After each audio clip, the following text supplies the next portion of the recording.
So, hello guys. Nandito ako sa bahay namin. Dito sa Dinago. So, nagkikita na naman ako ng maliit na pipino. Kinakain daw to. Pero hindi ako sure. Ito, sisiguraduhin ko, titikman ko talaga to. Okay, pakita ko sa inyo dito. So, eto siya guys. Ayun. So, gusto ko siyang tikman. Pipitasin ko na. So, eto na siya guys. By the way, nandito kami sa bahay namin sa Dinago. Kaya papakita ko na muna yung background. Ayan. Sa kubo-kubo namin yan. Maliit na bahay. So, ayan. Mahirap kami. Huwag ka na magtaka. And I'm proud of it. So, ito na nga guys. Sabi nila, lasang pipino rin to. Natatakot ako. Baka laso.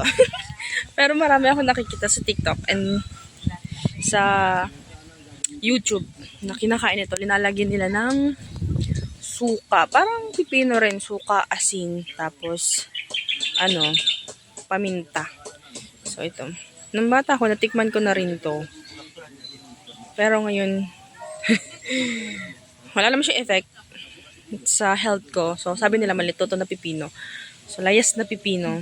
So, titigman natin na the moment of truth kung lasa rin talaga siyang pipino. Nakalimutan ko na rin kasi yung lasa niya nung bata pa ako nung natikman ko ng ganito. Pero ngayon, titigman natin.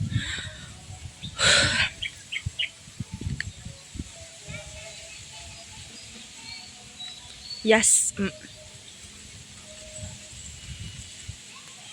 Lasang pipino.